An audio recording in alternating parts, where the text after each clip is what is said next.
Hello বন্ধুরা, বিন্দুস কিচেনে আপনাদের সবাইকে স্বাগত।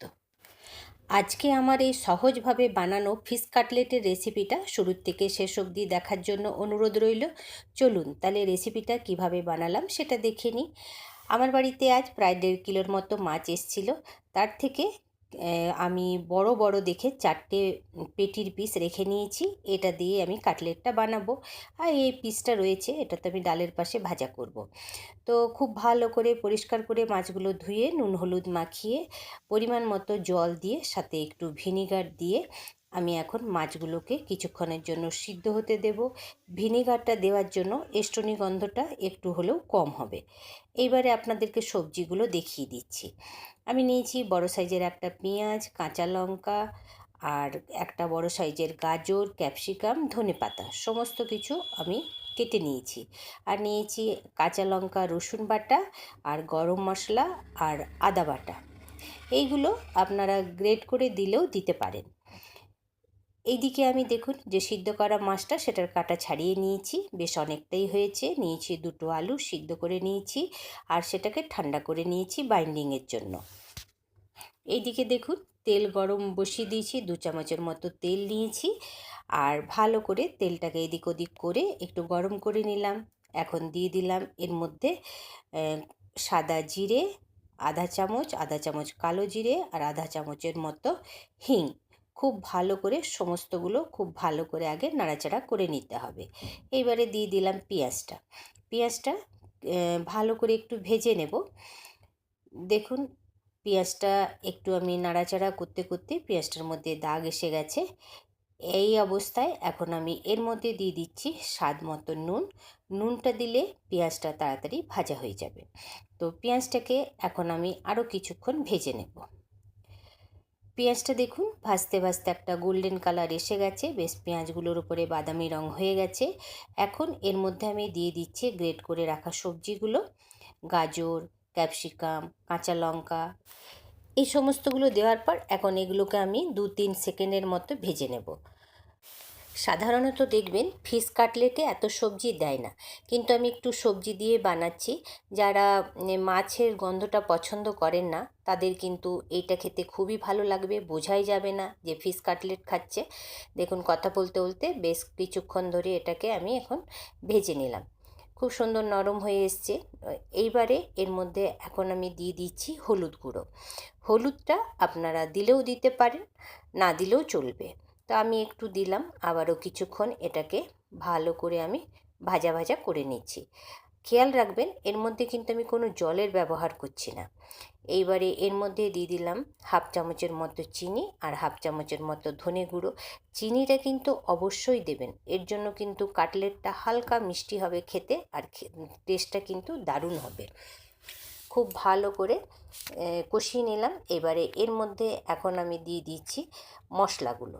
তো যে মশলাগুলো রেখেছিলাম বেটে, যেটা রেখেছি, যেমন আদা, গরম মশলা বাটা, রসুন, কাঁচা লঙ্কা বাটা, এইগুলো আমি এর মধ্যে দিয়ে দিলাম প্রায় 2 চামচের মতো করে। এইবারে এইগুলো দিয়ে বেশ কিছুক্ষণ কষিয়ে নেব। তো এই সমস্ত কষানোটা 2 সেকেন্ড 3 সেকেন্ড এইরকম গ্যাপেই রয়েছে, কিন্তু এই আদা রসুন দেওয়ার পর বেশ খানিকক্ষণ এটাকে খুব ভালো করে কষিয়ে নিচ্ছি। খুব সুন্দর একটা কিন্তু গন্ধ বেরিয়েছে। এইবারে এর মধ্যে এখন আমি দিয়ে দিচ্ছি হাফ চামচের মতো সয়া সস, আর দিয়ে দিচ্ছি আমি 1 চামচের মতো টমেটো সস, যেটা আমি বাড়িতেই বানিয়েছি। খুব সুন্দর করে এটাকে এখন আমি ভালো করে আবারও কষিয়ে নিচ্ছি। তো আমি যেরকমভাবে বাড়িতে বানাচ্ছি এরকম কিন্তু দোকানে পাওয়া যাবে না। এইটা একদম ফ্রেশ ঘরের বানানো, খেতে কিন্তু খুবই টেস্টি হবে। আর এখন যে মশলাটা আমি দিলাম এটা কিন্তু বেঙ্গল থেকে আনা মশলা। এটা কিন্তু আমরা সাধারণত খড়গপুরিয়া মশলা বলে থাকি। এইটা কিন্তু আমিষ নিরামিষ সবের মধ্যেই দেওয়া যায়। আর এখন আমি দিয়ে দিলাম মাছগুলো। তো যে কাটা ছাড়িয়ে রাখা মাছগুলো এর মধ্যে দিয়ে দিলাম। মাছটা দিয়েও বেশ খানিকক্ষণ এটাকে কষিয়ে নেব। খুব ভালো করে কষানোটা কিন্তু ভালো করে করে নিতে হবে। যত ভালো কষানো হবে না টেস্টটা কিন্তু ফিশ কাটলেটের ততটাই ভালো হবে। এইসব রান্না কিন্তু আমি অনেক আগের থেকেই করি, কিন্তু আমি ভিডিও বানাতাম না, সেই জন্য আপনাদের কাছে পৌঁছাতে পারতাম না।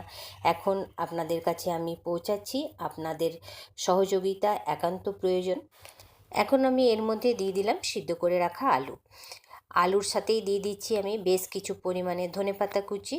এইবারে এই সমস্তগুলোকে বেশ খানিকক্ষণ ধরে কষিয়ে নেব। কষানোটা যত ভালো হবে, আগেই বললাম, তত কিন্তু কাটলেটের স্বাদটা ভালো হবে। তো সমস্তগুলো এখন আমি খুব ভালো করে কষিয়ে নেব।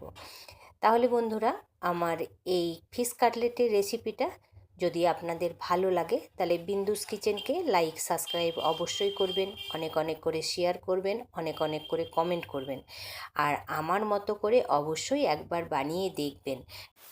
আমার এই রেসিপিটা অবশ্যই বানিয়ে দেখবেন, আর বানালে অবশ্যই কমেন্ট করে জানাবেন, আর আপনাদের কমেন্ট পেলে খুবই খুবই খুশি হব।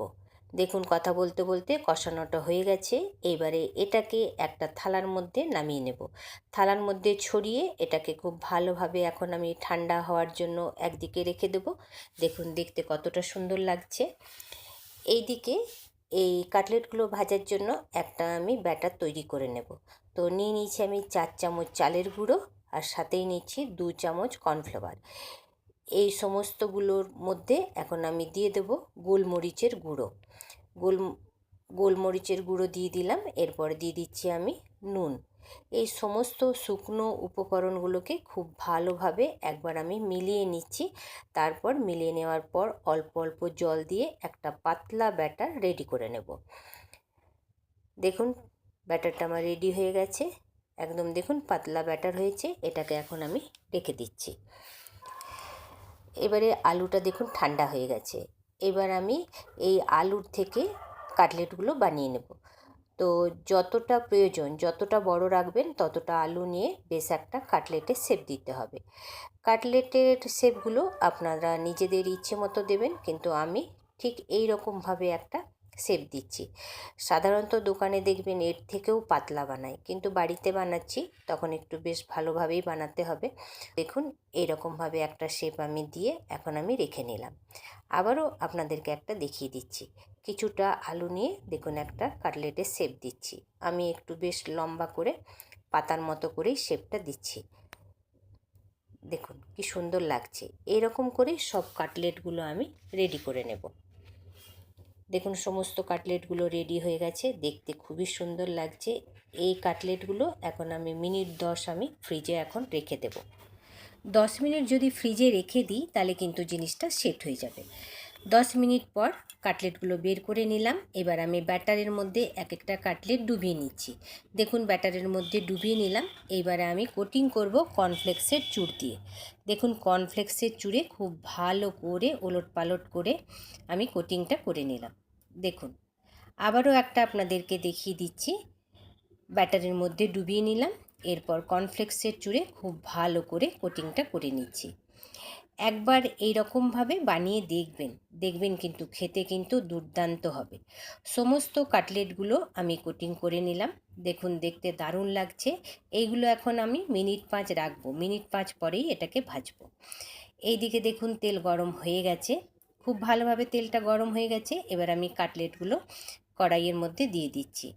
যতগুলো আসবে ভালোভাবে অতগুলোই দেব, আর দেওয়ার পর কিন্তু নাড়াচাড়া করব না, শুধু চামচ দিয়ে ওপর থেকে তেলটা দেব যাতে ওপরের কোটগুলো বেশ ভালোভাবে সেট হয়ে যায়। এইবারে কিছুক্ষণ পর এগুলোকে ওলটপালট করে নিচ্ছি। এই ওলটপালট করতে করতে এটা ভাজা হবে। যখন গোল্ডেন হয়ে আসবে, কাটলেটগুলো বেশ মুচমুচে একটা ভাব হয়ে যাবে, তখন এগুলোকে তেল ঝরিয়ে তুলে নিতে হবে। দেখুন, দেখতে কিন্তু কতটা ভালো লাগছে। এরকম কি দোকানে পাওয়া যাবে? আমরা দোকানেরগুলো যদিও খেতে সকলেই পছন্দ করি, ওরা যেমনই করেই বানাক না কেন আমাদের কিন্তু ওগুলো খেতেই বেশি ভালো লাগে। তো এখন ভাজা হয়ে গেল, আমি গরম গরম পরিবেশন করছি। ততক্ষণ এগুলো বাকিগুলো ভাজা হোক, ততক্ষণ যে খেতে চায় তাকে আমি দিচ্ছি। দেখুন, খুব সুন্দর কাটলেটগুলো রেডি হয়েছে। আমি সস আর পেঁয়াজ দিয়ে পরিবেশন করলাম। আবারও বাকিগুলো ছেড়ে দিলাম ততক্ষণ। এবার আমার সমস্ত কাটলেটগুলো রেডি হয়ে গেছে। এবার আমি প্লেটে সাজিয়ে নিচ্ছি। আর সাজিয়ে নেওয়ার পর একটু উপর থেকে আমি কালা নমক দিয়ে দিলাম। এর জন্য এটা খেতে কিন্তু দুর্দান্ত লাগবে। আর সস আর পেঁয়াজ দিয়ে পরিবেশন করছি। তাহলে বন্ধুরা, আমার এই ফিশ কাটলেটের রেসিপিটা আপনাদের কেমন লাগলো? রেসিপিটা যদি আপনাদের ভালো লাগে তাহলে বিন্দুস কিচেনকে লাইক সাবস্ক্রাইব অবশ্যই করবেন, অনেক অনেক করে শেয়ার করবেন, অনেক অনেক করে কমেন্ট করবেন। আপনাদের কমেন্ট পেলে কিন্তু খুবই ভালো লাগে। আপনাদের পাশে থাকার জন্য অনুরোধ রইল। আবারও এই রকম রেসিপি নিয়ে হাজির হব। ভালো থাকবেন, সুস্থ থাকবেন, আবার দেখা হবে।